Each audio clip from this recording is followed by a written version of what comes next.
Muhammad ibn Abdullah wa ala alihi wa sahbihi wa mawalah wa la hawla wa la quwata illa billah. Rabbi shrah li sadri wa yassir li amri wa hlul 'uqdatam min lisani yafqahu qawli. Baik, kita awali majelis ini, kita buka dengan membaca suratul Fatihah yang kita niatkan untuk baginda kita Nabi besar Muhammad sallallahu alaihi wasallam, keluarganya, para sahabatnya, dan kita niatkan juga untuk orang-orang tua kita, para guru-guru kita, dan juga kita niatkan untuk diri kita sendiri, kemudian kepada keluarga kita, jamaah kita, semuanya yang lagi sakit kita doakan semoga Allah angkat penyakit mereka. Lihazinnya wa likullin niyatis sholih al-Fatihah. A'udzubillahi minasyaitonir rajim. Bismillahirrahmanirrahim. Alhamdulillahi rabbil alamin. Ar-Rahmanir Rahim. Maliki yaumiddin. Iyyaka na'budu wa iyyaka nasta'in. Ihdinas siratal mustaqim. Siratal ladzina an'amta 'alaihim ghairil maghdubi 'alaihim waladdallin. Amin. Alhamdulillah, semoga rasa syukur kita terhadap nikmat-nikmat Allah selalu berada di atas segala-galanya, karena itu bentuk rasa puji syukur kita kepada Allah Subhanahu wa taala. Mudah-mudahan kita menjadi hamba-hamba Allah yang pandai bersyukur. Salawat serta salam kepada baginda kita Nabi besar Muhammad sallallahu alaihi wasallam. Allahumma shalli ala sayyidina Muhammad wa ala alihi wa sahbihi ajma'in.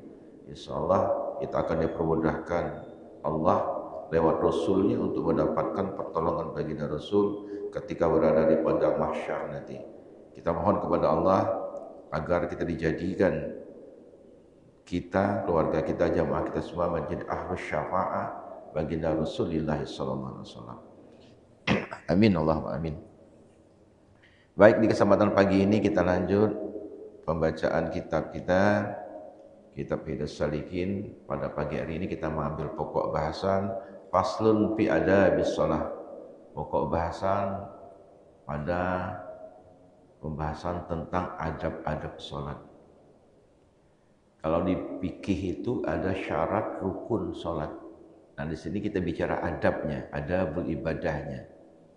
Sering kami ungkapkan kalau bicara syarat dan rukun itu menentukan makbul tidak ibadah kita, sah atau tidaknya.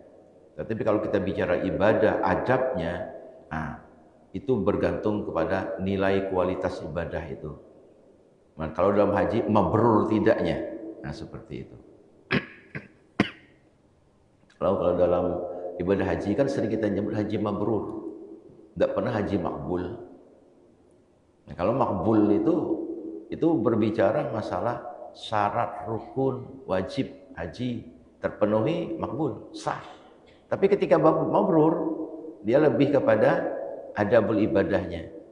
Maka dalam ayat Al-Quran itu ketika bicara adabul hajj, wala rafasa wala fusuqa wala jidal, itu adabnya. Jangan fasik, jangan fusuk, jangan ropas, mengungkapkan ungkapan yang bisa menimbulkan nafsu, dan juga jangan berbalah bantah, jidal, itu kepada adabnya.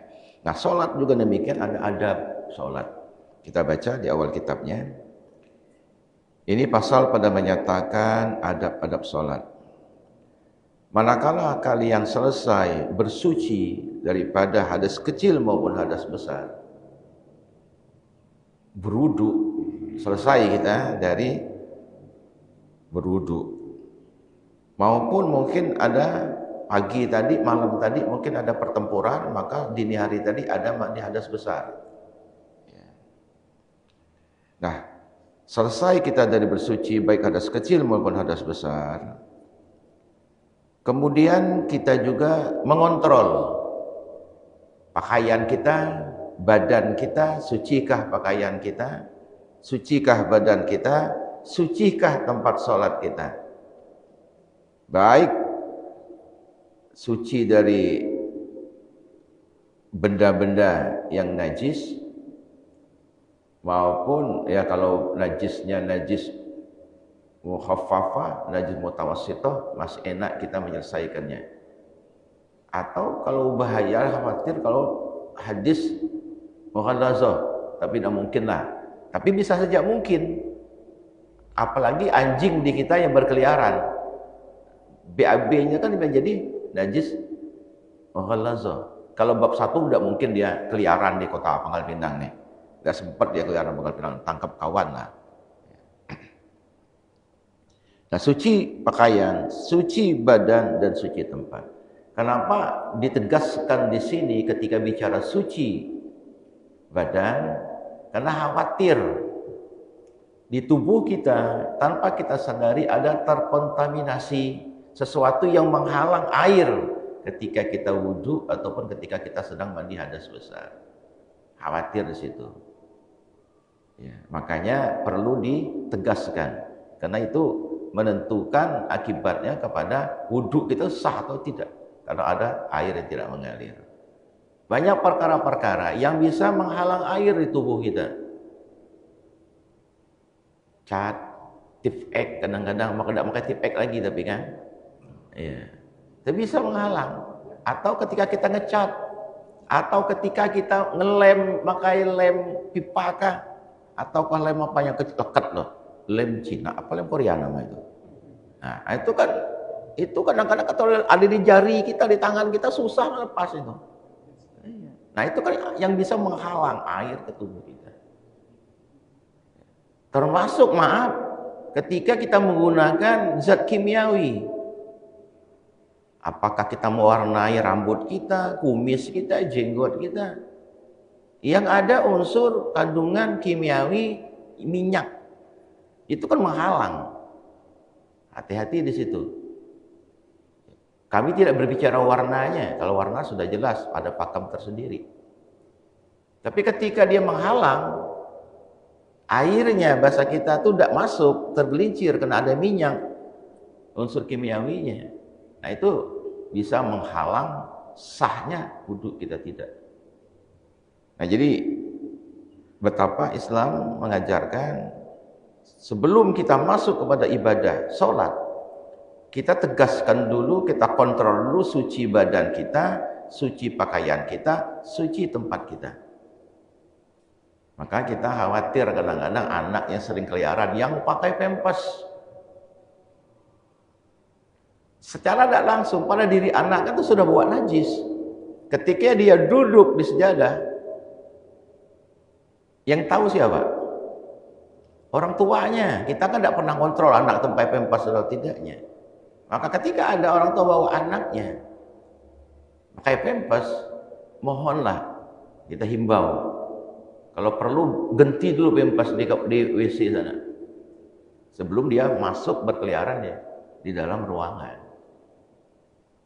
Karena kita tidak tahu, tapi orang tuanya tahu, dan anak itu pun karena dia belum balik, belum mengerti, belum mubayyiz, belum jadi beban bagi dia, tapi bagi orang tuanya.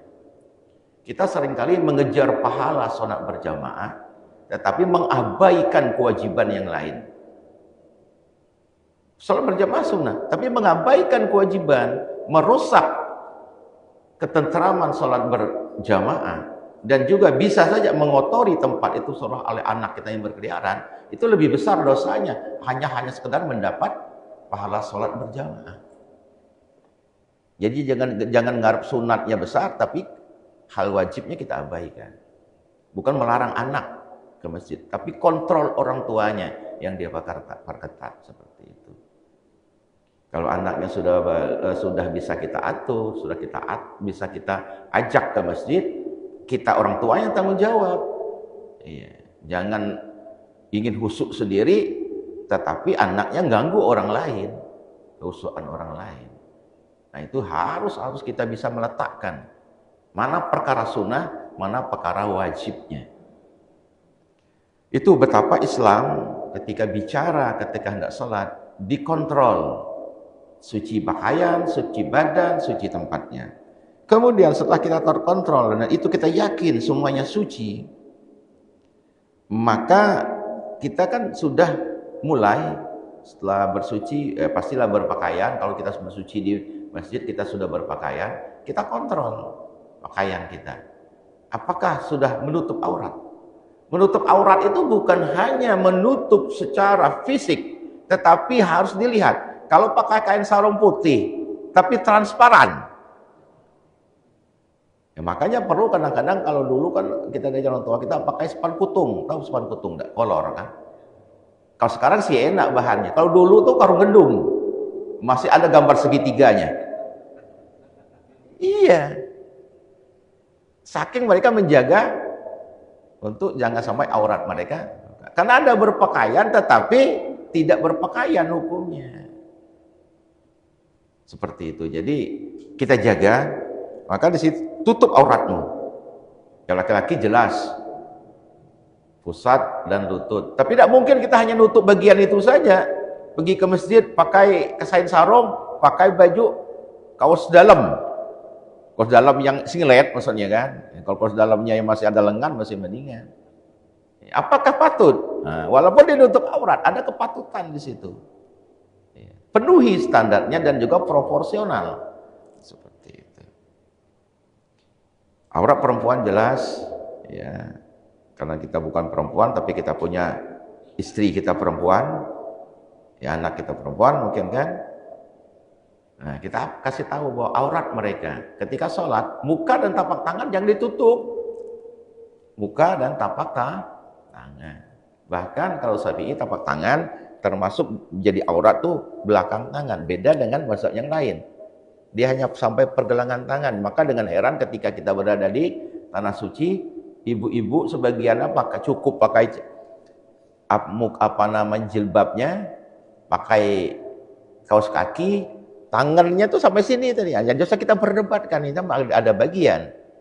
Karena sebagian mazhab mengatakan tapak tangan dan belakang tangan itu adalah juga termasuk yang harus terbuka.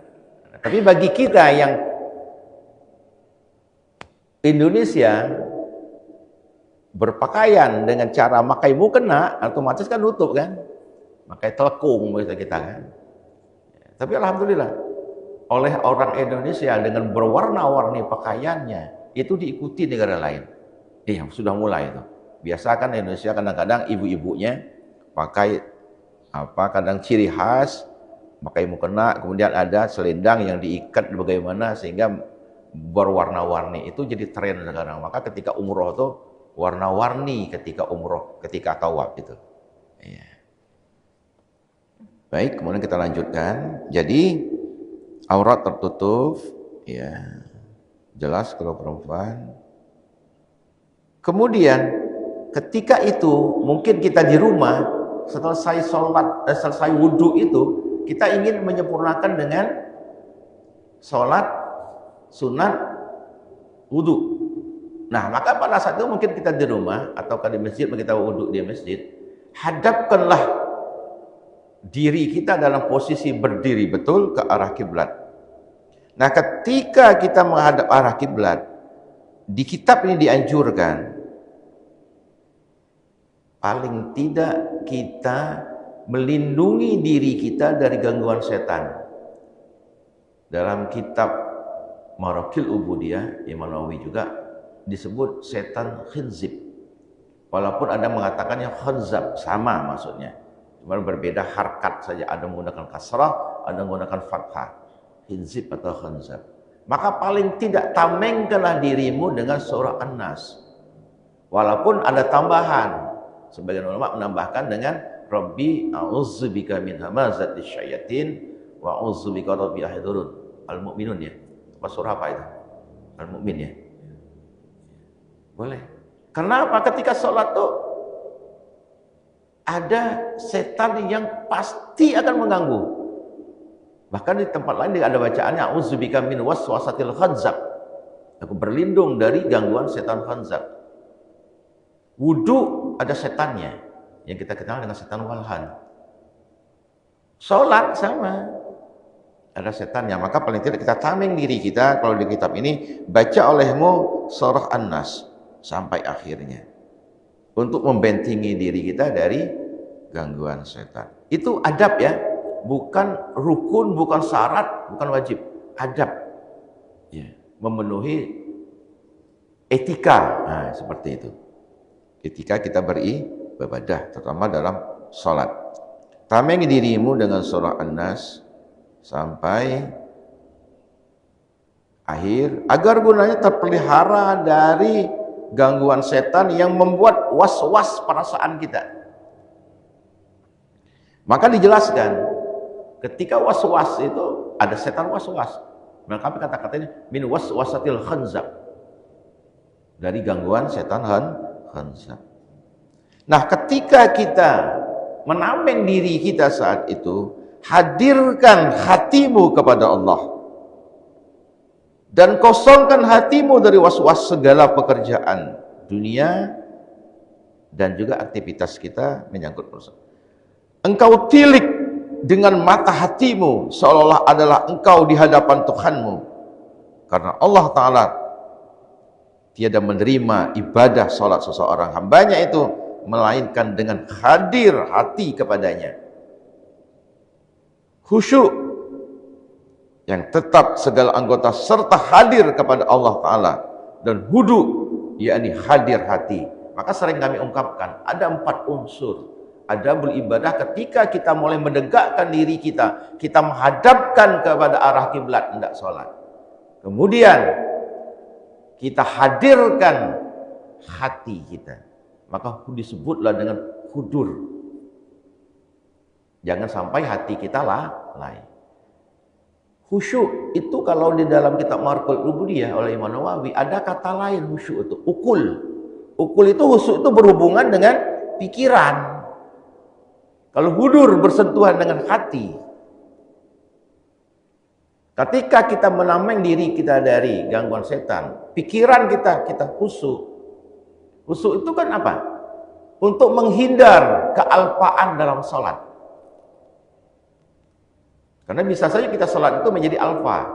Alfanya bukan tidak hadir, tetapi lupa. Rakaat keberapa ini? Kadang-kadang itu akal kita, khusyuk kita terganggu. Kalau hudur hati itu berhubungan dengan perasaan hati kita. Allahu Akbar. Oke. Khusyuknya dapat, konsentrasi kita dapat. Tapi hati kita, apa hatinya misal bisikannya? Baru sadar ketika tadi pergi sholat, nucok nerika baju kan. Nah ketika di masjid, hati kita galau. Lah kok cabut belum terika tadi? Manusiawi kan? Jangan sebut tidak manusiawi. Nah ketika hal itu terjadi, baik akal kita, konsentrasi kita, hati kita terbawa itu, apakah harus kita hanyutkan ke situ? Enggak, kembalikan lagi, kita sedang sholat. Makanya di pekan kemarin kami sampaikan oleh Imam Ghazali, paling tidak ketika kita Allahu Akbar, jangan tidak dapat bahwa kita sedang sholat, agar pikiran dan hati kita terkendali. Bahkan di sini dikatakan adalah hudu, unsur ketiga. Hudu itu menyangkut jiwa. Kalau hati tadi katakan hudu, tapi kalau jiwa kita yang terdalam di dalam hati kita itu, perasaan-perasaan menyangkut dalam batin terdalam kita. Hudur setan tidak mampu menghalang kita. Tapi ketika jiwa kita, bisa saja dia masuk ke dalam itu, yang membuat, karena hudu itu membuat ibadah kita itu diterima atau tidaknya. Maka dikatakan sini kehadiran hati, kehadiran jiwa, karena menunduk hati kita, jiwa kita. Kalau kita lagi sholat, ketika ruku, sujud, jiwa kita bisa saja, karena ketika kita sujud itu apa? Kening kita, kepala kita lebih rendah dari buntut kita. Ya kan?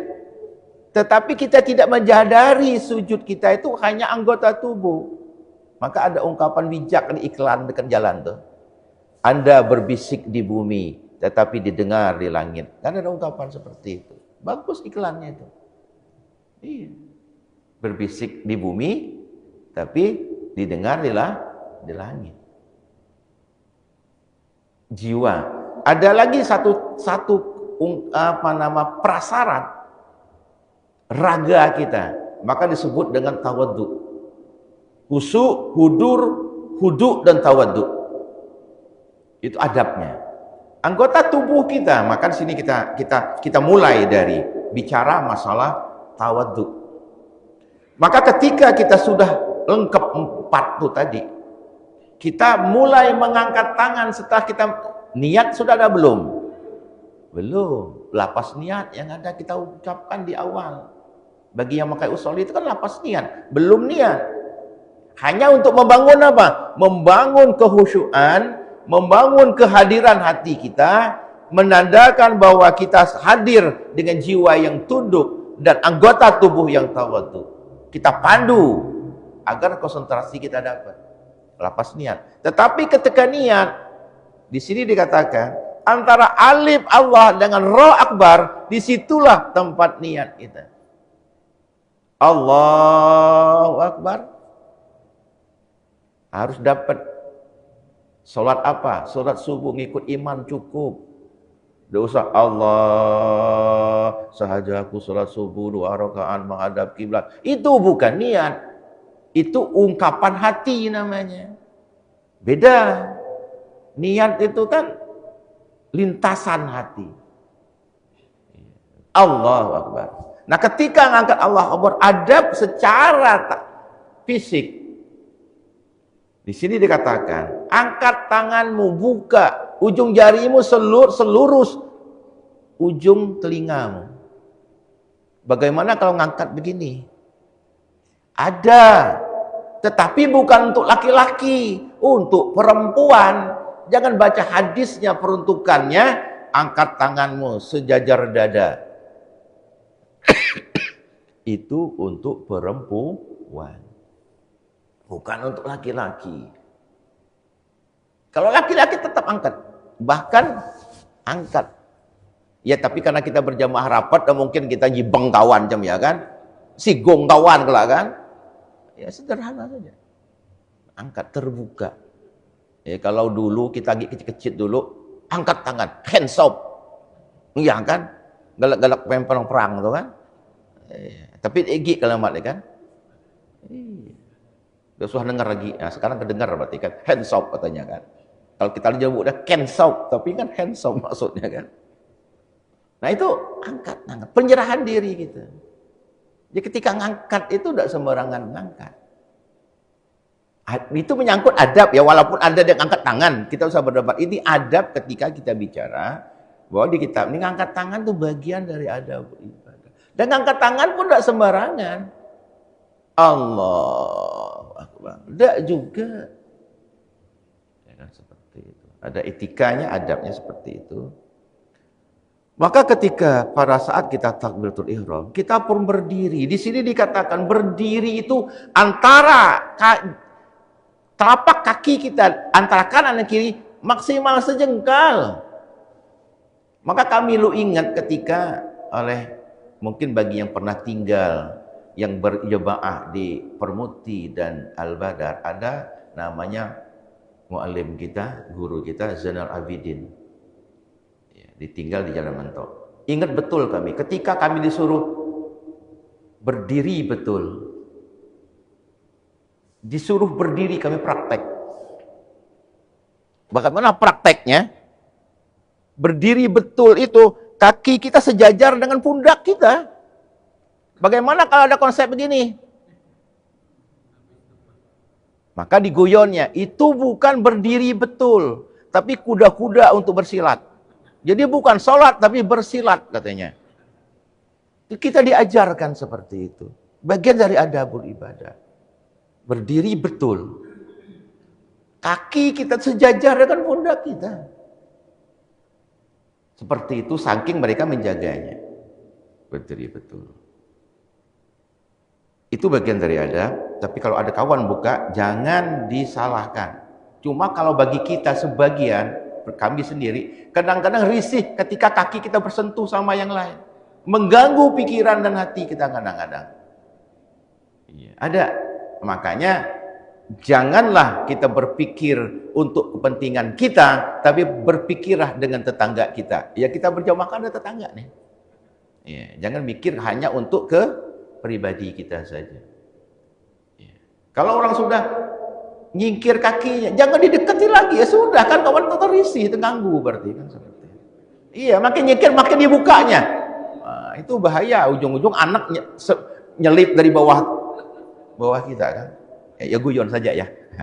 Intermezzo. Oke, kira-kira ada mau kita diskusikan dari situ dulu sebelum kita lebih jauh. Ya silakan Pak.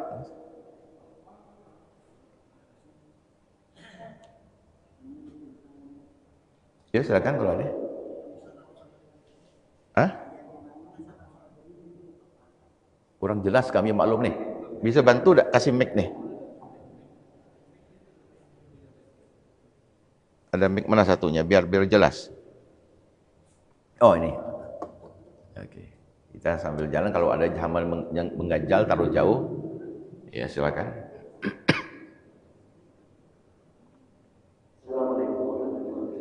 Waalaikumsalam warahmatullahi wabarakatuh.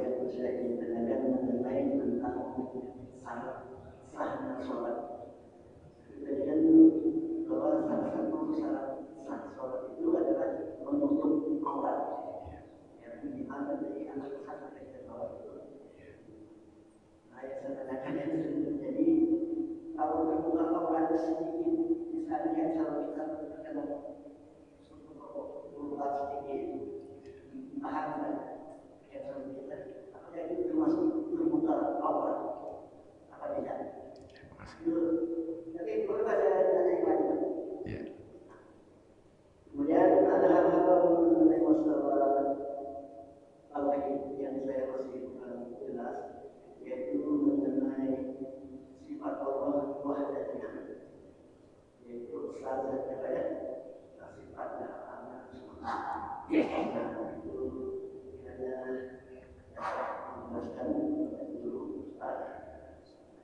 Kemudian masalah tauhid tadi, kemudian masalah tasawuf. Bahwa saya pernah mendengar ini bahwa ada nasihat dari para ulama, hiasilah dirimu dengan kemaksiatan. Itu awal masuknya. Saya berikan. Nah, dengan demikian terima kasih atas jawabannya. Assalamualaikum warahmatullahi wabarakatuh. Waalaikumsalam warahmatullahi wabarakatuh. Baik. Makanya minimalisnya menutup aurat itu dikatakan aurat laki-laki itu pusat dan lutut. Maka ketika kita sedang sholat, tiba-tiba bagian karena sudah baju yang ketat, celananya ketat, ketika dia sujud, terbukalah bagian jalur bawah itu udah kelihatan nih. Apa bulur? Orang makanya bulur lah kelihatan. Kalau dia sadar dengan pakaian itu bisa menyebabkan itu, tidak sah sholatnya. Ya, karena dia sudah perkirakan dengan pakaian seperti itu, bulur bagian belakang itu sudah kelihatan ketika dia sujud. Dia tahu itu. Itu menandakan bahwa dia tahu, maka tidak sah sholatnya. Tanpa disengajanya kan bahkan, tapi kan dia tahu itu pakaian itu. Tetapi kalau tidak tahu, iya. Sering ibu-ibu kadang bertanya, tiba-tiba dalam sholat ditiup angin. Kelihatanlah bagian kakinya. Nah bagi yang seperti itu, kalau kita tahu ada angin itu, kita boleh memperbaikinya. Kita perbaiki untuk menutup bagian kaki kita mungkin yang akan terbuka di tiup angin. Silakan. Karena kita berikhtiar menutup. Tapi kalau misal nih, kita sedang sholat sunat, ba'diyah atau qobliyah, atau tetangga kita ibu-ibu nih, yang sama-sama ibu-ibu ya, tiba-tiba ada bagiannya ketika sujud, terlihatlah telapak kakinya, dia tidak tahu, maka tetangga boleh nutup. Lagi sholat sunat tapi ya, mau sholat wajib, Cerudi gilik kita merhati kawan tengah sholat itu kan. Ya, itu. Seperti itu. Jadi kalau dia tahu dengan pakaian itu akan menimbulkan terbuka bagian auratnya, itu tidak sah. Tapi kalau dia tidak tahu, kita maklumi. Maka kita lengkaplah pakaian yang proporsional ketika sholat. Kalau kita punya celana yang sempit, kain aja di masjid-masjid disediakan. Ya langsung bungkus dengan kain kan, untuk agar jangan kemungkinan terbukanya aurat itu. Oke, masalah tauhid memang ada kajian khusus sebenarnya, ya. Iya sama, kita nih kalau misalnya pakai sepan kutung, pakai Hawaii, kita ngambil ukuran pas di bawah lutut nih, di bawah lutut. Tapi ketika kita sujud, kadang ngangkat nih. Nah, pakailah yang ihtiyat, kehati-hatian. Pakai jangan pas di bawah lutut, panjangkanlah antara lutut dengan mata kaki. Agar dia tidak terangkat. Apa? Yang kenapa maksudnya? Oh, kena rokok, berlubang. Nah, itu kan artinya dia tahu bahwa itu ketika dia duduk antara dua sujud ataukah tasahud, terangkatlah bagian yang kena rokok tadi, auratnya tetap tidak sah. Makanya kita kadang-kadang periksa dulu, ada kain kan di masjid kita ini sudah lingkup dengan kain saja, apa susahnya? Kalau kita mau pakai sepan, ya tetaplah yang proporsional. Yang proporsional, yang kira-kira tidak terkecil kemungkinan terbuka auratnya itu. Ketika sedang sholat terbuka aurat kan tidak sah. Oh, masalah wadaniyat, oke, itu bab tauhid. Ya, kalau kepingin mendalam, malam Sabtu kita biasa di Masjid Al-Uliya ada pengajian pada Isya bab tauhid. Ya. Jadi Al-Uliya nih. Iya nih. Ya. Ngomong pas nah. Itu ada bab khusus kita bicara masalah bab tauhid sekarang. Bahkan belum sampai wadaniyat. Baru wujud sampai bakok baru. Sampai bakok. Ya kalau kita singgung dikit wadaniyat itu kan asal kata dari angka 1. Wadaniyat. Tapi wadaniyat itu lebih kepada maha tunggal. Tunggalnya soh zat, soh sifat, soh af'al.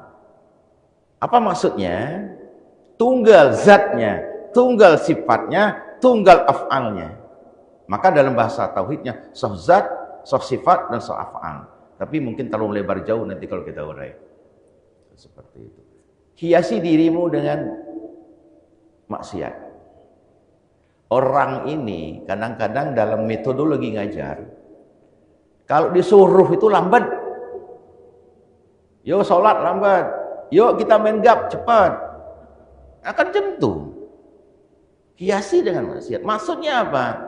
Itulah bentuk metodologi orang menghalang orang untuk berbuat maksiat. Ahabun nas ma muni'a, kata Rasulullah dalam ilmu psikologi kejiwaan. Manusia itu paling senang melakukan apa yang dilarang. Maka kata ulama yang dilarang tuh sedap-sedap, nyaman-nyaman. Iya. Judi nyaman. Ya, harmer nyaman. Nah, itu menggoda. Maka bahasanya itu jangan melihat bahasa yang tersurat, tapi lihatlah yang tersirat. Nah, itu kadang-kadang. Sama anak kita. Kalau kita larang mandi hujan, nambah jadinya. Peneng kepala kita, pacak nuang nguruci ya. Tapi kita kesal, mandi aja, puas-puas, jangan dek bernapas lagi. Berpikir, duk gerang mbak, nyuruh kami mandi hujan. Itu kan namanya amar tahdid. Ikmalu ma'syi'tum, kata Umar bin Khattab. Sekenak ikak gawilah. Itu kan amar tahdid nama dalam bentuk agama. Maka hiasilah dengan maksiat itu, hati-hati maknanya. Mafhum muhalafahnya yang kita ambil. Jangan yang tersurat, tapi dibalik itu. Karena tipologi diri manusia itu, psikologisnya paling senang melakukan apa yang dilarang. Suruh jadi, itu bentuknya amar tahdid. Oke, seperti itu. Ya. Ya. Hiasilah dirimu dengan manusia. Boleh kita dengan misalnya, jangan kita itu sebagai manusia merasa suci. Iya, bisa. Makanya ada kita baca kitab kita ini insya Allah sampai. Ini kan baru pokok awal membangun syariat kita secara baik dan benar. Tetapi masalah hakikat kita akan sampai bicara masalah batin, maksiat batin, ketaatan batin, maksiat zahir, ketaatan zahir. Kita kan masuk ketaatan zahir ini. Kita belum masuk ke bentuk ketaatan batin. Betul. Setinggi apapun ilmu kita, setinggi hebat apapun ibadah kita, kalau hati kita masih ada kibir saja, sombong, apa beda dengan setan? Setan tuh ilmunya lebih hebat dari kita. Amal ibadah jauh lebih hebat. Maka belum ada setelah beliau itu mendapat gelar al-muqarrabun. Jangan kita samakan dengan Rasulullah Nabi Muhammad SAW. Makhluk yang mendapat gelar al-muqarrabun hanya Azazil sebelum dia menjadi setan atau iblis. Dia strategi ngoda kita. Walhan dan Hizib itu kelas kecil dikirimnya, pion bidak-bidak saja. Karena ada setan tertinggi namanya Al-Abiyad. Abiyad itu apa maknanya? Putih. Kelas siapa itu? Bukan kelas kita. Kelas para rasul, anbiya dan aulia. Yang diutus. Kita sejak ada Walham dan Hizib tidak kewalahan. Pionnya kan. Seperti itu. Jadi betul bicara masalah nanti ketaatan batin dan maksiat batin ada sampai. Tapi betul wala tuzakku anfusakum wallahu a'lamu biman ittaqa. Jangan sekali-kali kita menganggap diri kita paling suci. Allah yang tahu dengan ketakwaan kita. Kemuliaan seseorang itu bukan hanya karena nasab. Bukan. Kemuliaan orang itu bukan hanya karena gelar sebutan kiai, ulama, guru. Kemuliaan orang karena bukan nasab darah yang turun dari mentang-mentang darah biru. Masih tidak keren darah biru, darah putih yang keren. Iya. Tahu darah putih? Getih nangka. Nah, itu yang keren. Kalau sekalian putih ya. Jadi jangan anggap ketakwaan yang membuat diri kita tuh mulia. Sekarang seperti itu. Baik, jam berapa lah? Setelah masuk suruk. Ya suruk kan sekarang jam 5.49. Telah lewat. Oke, kita sampai di situ dulu. Ya, nanti kita lanjut adab sholat. Baru pada saat kita berdiri betul untuk menghadirkan hati, menundukkan jiwa, dan juga konsentrasikan akal kita dengan khusyuk. Dengan mengangkat tangan kita Allahu Akbar, itu ada adab yang kita bicarakan itu. Nanti akan kita lanjut, mudah-mudahan diberi Allah waktu, kesempatan dan usia yang panjang. Kita tutup dengan doa. Auzubillahi minasyaitonirrajim. Bismillahirrahmanirrahim. Alhamdulillahirabbil alamin wassalatu wassalamu ala asrofil anbiya'i wa mursalin sayyidina wa maulana Muhammad wa ala alihi washabihi ajma'in. Allahumma harijna min zulmatil wahmi wa akrimna binuril fahmi waftah lana abwabal ilmi wa zayyinna bil akhlaqil hasanati wal hilim. Allahumma yassir umurana hadzal yaum, umurud dunya wal akhirah. Rabbi yassir wa la tu'assir, Rabbi tammim bi khairi ajma'in. Allahumma ja'al jam'ana hadza jam'an marhuma wa tafarraqna ba'da hadza tafarraqan ma'suma. Rabbana zalamna anfusana wa illam taghfir lana wa tarhamna lanakunanna minal khasirin. Rabbana atina fid dunya hasanah wa fil akhirati hasanah wa qina azabannar. Wa sallallahu ala sayyidina Muhammadin nabiyil ummi wa ala alihi wasallam. Subhana rabbika rabbil izzati amma yasifun wa salamun ala mursalin walhamdulillahi rabbil alamin. Subhanallah. Wassalamualaikum warahmatullahi wabarakatuh. Taqabbalallahu minkum.